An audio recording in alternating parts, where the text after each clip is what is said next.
Professor Basak, অনেকের প্রশ্ন থাকে ইংরেজি অনার্স তো পড়লাম, ওরা করবোটা কি, কোন প্রফেশনে যাব, কোন প্রফেশনে সুযোগ আছে? সবাই তো শিক্ষকতা কিংবা প্রফেসরশিপ করতে চায় না। এর প্র্যাকটিক্যাল ইমপ্লিকেশনটা কতটা? দেখুন, আমাদের অনেক স্টুডেন্ট যেমন ওরা মোটামুটি সেকেন্ড ইয়ার থার্ড ইয়ারে ওরা ঠিক করে নেয় যে ওরা কোন ফিল্ডে যেতে চায়, রিসার্চ একাডেমিকে থাকবে না অন্য কোথাও যাবে। তো অনেকে ম্যানেজমেন্ট চুজ করে, অনেকে সিস্টার কনসার্নসগুলো চুজ করে ইংলিশ ডিপার্টমেন্টে, যেমন ফিল্ম স্টাডিজ আছে, লিঙ্গুইস্টিক্স রয়েছে, কম্পারেটিভ লিটারেচার রয়েছে। এছাড়াও জার্নালিজম, যেমনটি বলেছিলাম এর আগে, যে একটা অত্যন্ত গুরুত্বপূর্ণ জায়গা রয়েছে আমাদের চাকরির ক্ষেত্রে।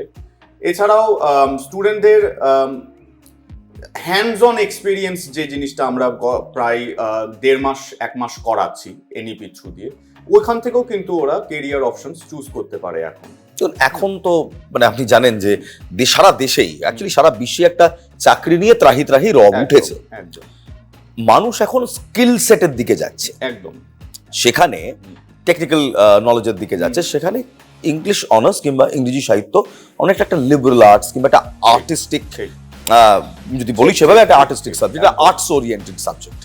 সেই জায়গা থেকে মানুষের প্রথমেই মনে হয় যে আমি ইংলিশ অনার্স পড়ছি, তো কিন্তু আমি এরপর এটাকে অ্যাপ্লাই কি করে করবো, কিংবা আমি how do I make money out of it?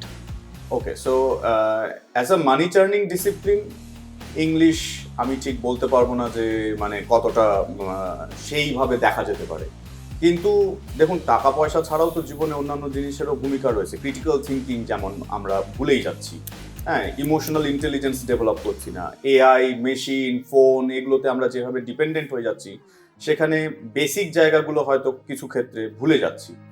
সেগুলোর শিক্ষাও খুব জরুরি শিক্ষা বলে আমি মনে করি। এইবার তার সাথে আমি আবারও বলছি যে আমাদের এনইপিতে কিন্তু মাল্টিডিসিপ্লিনারি, ইন্টারডিসিপ্লিনারি কোর্সেস যেগুলো রয়েছে, তার থ্রু দিয়ে আমরা এরকম নানান রকম অল্টারনেটিভ পাথওয়েজগুলোও যাতে ডিসকভার করতে পারে, এক্সপ্লোর করতে পারে স্টুডেন্টরা, সেটার কিন্তু যথেষ্ট সুযোগ রয়েছে এবং প্রায় 2-3টে সেমিস্টার ধরে এই জিনিসটা করানো হয়। সুতরাং এমনটি নয় যে তারা শুধু একাডেমিক্সেই থাকতে পারবে, অন্য কোথাও যেতে পারবে না। এই ধারণাটা কিন্তু এখন আর মানে আমার মনে হয় না যে সঠিক ধারণা। কোর যদি এরিয়া বলেন একজন ইংলিশ অনার্স গ্র্যাজুয়েটের জন্য, what is the core area? Core area is মানে আমি শিক্ষক হিসেবে সবসময় বলবো একাডেমিক্স এন্ড রিসার্চটাই কোর এরিয়া হওয়া উচিত। এছাড়াও writing is a very lucrative career, ঠিক আছে। জার্নালিজমেরও তো বিভিন্ন ধরন হয়, সেটা একটা তারা এক্সপ্লোর করতে পারে। আমি আপনার সঙ্গে একমত, কারণ প্রচুর সাংবাদিক আমাদের মধ্যে রয়েছেন যারা ইংলিশ অনার্স করে এসেছেন।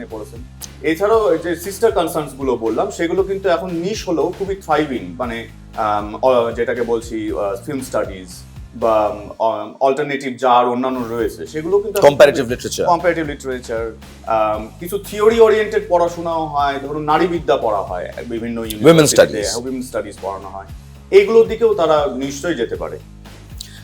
By last question to you would be, এই মুহূর্তে একজন জার্নালিজম গ্র্যাজুয়েট, সে কি গ্র্যাজুয়েশনের পর তার একাডেমিক্সটা ওখানেই স্টপ করবে, নাকি আরো হায়ার এডুকেশনের জন্য তাকে রেডি হওয়া উচিত যদি সে ইংলিশ অনার্সকেই তার ফিল্ড হিসেবে এগোতে চায়? অবশ্যই করা উচিত, অবশ্যই করা উচিত। তার কারণ রিসার্চ কিন্তু এখনো নিশ এরিয়া হিসেবেই রয়েছে। আমরা যদিও বলতে পারি যে ভিজিবিলিটি বেড়েছে আগের থেকে, কিন্তু রিসার্চ কিন্তু এখনো আমরা মনে করি যে বেস্ট অফ দ্য বেস্টই রিসার্চে ঢোকার চেষ্টা করে। সুতরাং এটা একটা না প্রমাণ করারও জায়গা রয়েছে। হ্যাঁ, তো আমি মনে করি যে কোনো ভালো স্টুডেন্টেরই কিন্তু সেই আশাটা ছেড়ে দেওয়া উচিত নয়। এবং এখন তো আর এরকম নয় যে আমাদের স্টেটেই চাকরি করতে হবে। নেট তো একটা ন্যাশনাল লেভেলের টেস্ট, সুতরাং সে যে কোনো জায়গাতেই করতে পারে, সেটা তার উপরেও কিছুটা ডিপেন্ড করে। এই হচ্ছে ব্যাপার। অসংখ্য ধন্যবাদ প্রফেসর বসাক, অসংখ্য ধন্যবাদ। আমি আশা রাখবো যে আপনার এই আলোচনা কিংবা আপনার এই কথাগুলো শোনার পর আরো বেশি সংখ্যক ছাত্রছাত্রী আর্টসের দিকে নজর দেবে, বিশেষ করে ইংরেজি সাহিত্যের দিকে। থ্যাংক ইউ সো মাচ, ধন্যবাদ, নমস্কার।